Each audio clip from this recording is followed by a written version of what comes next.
Bonjour, il était l'assassin le plus redouté, mais un jour, il a échoué dans son travail et cela lui a coûté la vie de son amour. En proie à la douleur, il conçut un plan de vengeance si douloureux qu'il aurait été craint par le diable lui-même. Bienvenue ou bon retour sur Cap Movie. Je n'ai pas beaucoup d'abonnés, mais votre simple commentaire est une lueur d'espoir qui me motive.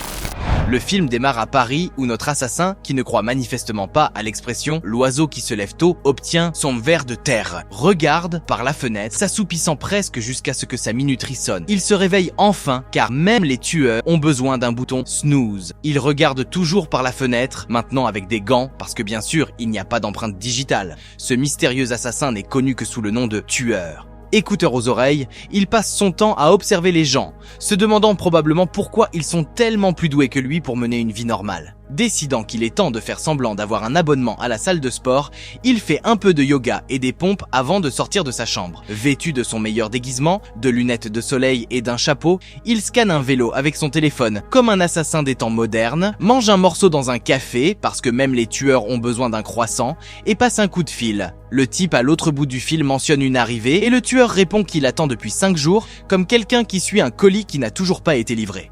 Après avoir déclaré qu'il n'attendrait que 2 jours de plus, comme s'il avait un emploi du temps chargé, il retourne à sa cachette. Un narrateur intervient, nous informant que le tueur refuse de réserver d'autres locations Airbnb à cause des caméras cachées. Apparemment, même les assassins ne sont pas à l'abri des propriétaires effrayants. À la tombée de la nuit, le tueur installe son fusil de sniper comme s'il se préparait à faire du camping, mais de façon mortelle.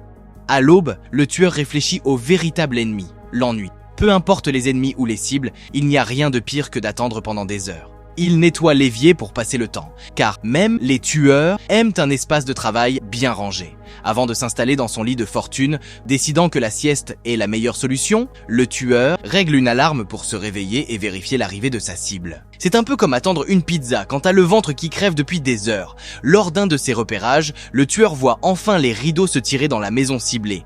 Une femme de ménage commence à tout préparer, comme si la finale d'Assassin's Creed allait s'y tourner. Sans perdre de temps, il attrape son fusil de précision, prêt à agir. Mais rapidement, il remarque que d'autres personnes arrivent sur place.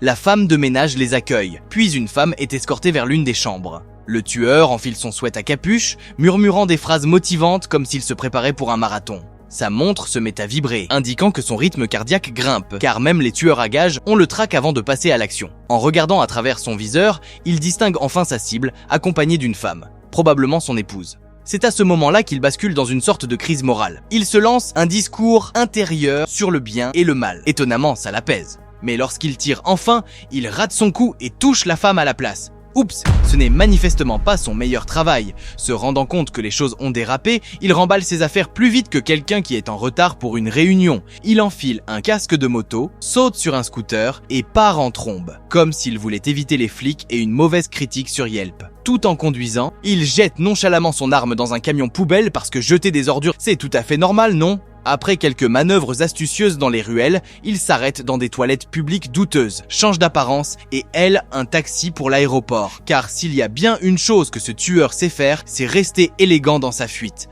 À l'aéroport, il aperçoit un chien de sécurité et, comme tous ceux qui ont déjà transporté accidentellement une bouteille d'eau à la TSA, il fait rapidement demi-tour. Il se nettoie, achète un billet et appelle d'une cabine téléphonique pour expliquer la situation. Dans l'avion, il remarque un type louche et se dit probablement « Super, maintenant c'est moi qu'on surveille ». Plus tard, lorsque la compagnie aérienne offre un hébergement gratuit en raison d'un retard de vol, il saute sur l'occasion. Des trucs gratuits ? Même les assassins n'y résistent pas. À son hôtel, il place un gobelet en verre sur la poignée de la porte, la transformant en système de sécurité le moins cher qui soit avant de s'écrouler sur le canapé. Le lendemain, il s'éclipse et prend son prochain vol, cette fois un peu plus détendu avec ses écouteurs. Après avoir atterri, il traverse des paysages dignes d'une carte postale, parfait pour une story Instagram avant d'arriver devant une propriété bien gardée. En remarquant des empreintes de bottes, il comprend immédiatement que les choses sérieuses commencent. Il dégaine son arme et franchit le portail, courant vers le manoir comme s'il participait aux Jeux Olympiques du crime. À l'intérieur, il tombe sur une scène de carnage. Paniqué, il passe un appel d'urgence, puis file vers un hôpital en proie à des coupures de courant. C'est là qu'il retrouve sa femme Magdala, grièvement blessée. Marcus, un proche du tueur, lui révèle que Magdala a été agressée par un duo, un homme et une femme, qui visaient sans doute le tueur, mais sont tombés sur sa compagne à la place. Malgré son état, Magdala rassure son mari. Elle n'a rien divulgué.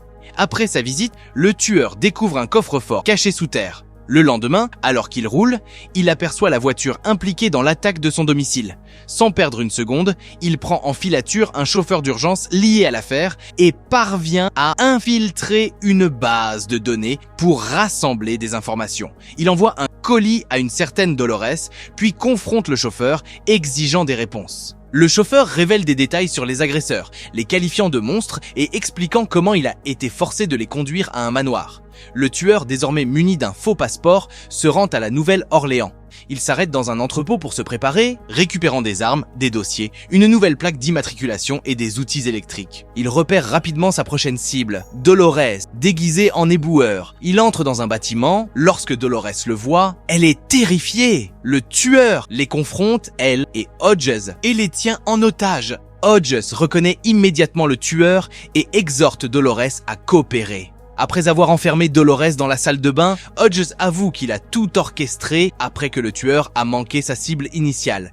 Hodges pense peut-être qu'il est à court d'astuces, mais il a tout faux. Le tueur saisit un pistolet à clous et lui tire une balle en pleine poitrine, estimant qu'il lui reste environ 6 minutes à vivre. Hodges meurt instantanément, ce qui prouve que même les tueurs peuvent même parfois faire de mauvaises estimations. Le tueur se tourne alors vers Dolores qui connaît les noms qu'il recherche. Elle accepte de vendre la mèche, mais seulement s'il promet d'épargner sa vie. Dans un rare combat entre sa nature et son cœur froid, il décide de la laisser partir. Mais lorsqu'elle voit le corps de Hodges, elle s'évanouit. Le tueur jette Hodges dans une poubelle, comme s'il sortait simplement les ordures. Dolores se retrouve ensuite dans une voiture, pour laquelle elle ne s'est pas inscrite. Paniquée, elle tente de s'enfuir. Mais au lieu de cela, elle aide le tueur à consulter des dossiers pour retrouver les sous-traitants responsables de l'agression de sa femme. Ils découvrent alors un nom. Claiborne, le cerveau de l'opération. Après avoir obtenu ce dont il a besoin, le tueur se débarrasse de Dolores, se plaignant que son travail se résume à un grand nettoyage. Il se rend dans un motel, prend de la nourriture et nettoie sa camionnette parce que, vous savez, même les assassins ont besoin d'un véhicule bien rangé pour s'enfuir. N'ayant rien d'autre sur sa liste de choses à faire, il planifie son prochain déménagement, en Floride. Lorsqu'il arrive à l'adresse qu'il a trouvée, il voit une bande de types qui traînent. Lorsque la nuit tombe, ils commencent à partir, et le tueur décide de suivre discrètement l'un d'entre eux jusqu'à chez lui. Arrivé devant la clôture, il aperçoit un chien qui aboie. Il lui lance alors quelque chose à manger, comme on donnerait une friandise, attendant patiemment que l'animal aboie à nouveau pour couvrir son entrée. Mais avant qu'il puisse agir, un homme surgit et l'attaque par surprise, déclenchant un affrontement brutal. Le tueur improvise des armes avec tout ce qu'il trouve sous la main, et après une lutte intense, réussit finalement à abattre son assaillant. Il s'échappe rapidement des lieux, poursuivi par le chien, et lance un cocktail Molotov pour incendier la maison et ainsi effacer ses traces. Le lendemain, il prend un avion pour New York et se fond habilement dans la foule en prenant les transports en commun avant de louer une voiture. Après avoir repéré attentivement sa prochaine cible, il se concentre sur son observation, mais soudain, des sirènes retentissent au loin et l'interrompent dans ses pensées.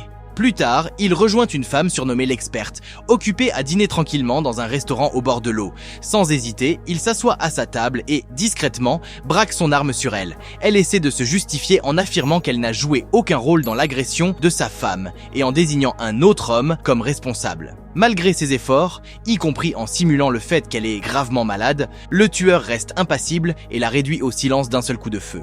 Il se tourne ensuite vers la cible principale. Après avoir minutieusement observé la routine de sa nouvelle cible, il commande un copieur de porte-clés sur Amazon et rencontre un contact spécialisé en armement.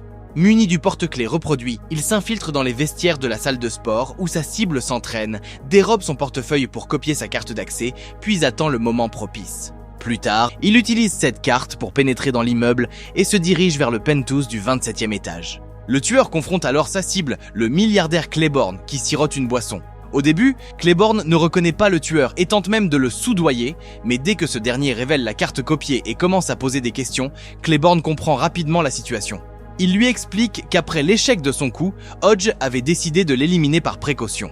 Cherchant à se mettre à l'abri, Claiborne parvient à convaincre le tueur qu'il n'existe aucune rancune personnelle entre eux. Le killer le met en garde. Si jamais ils se croisent à nouveau, sa fin serait irrévocable.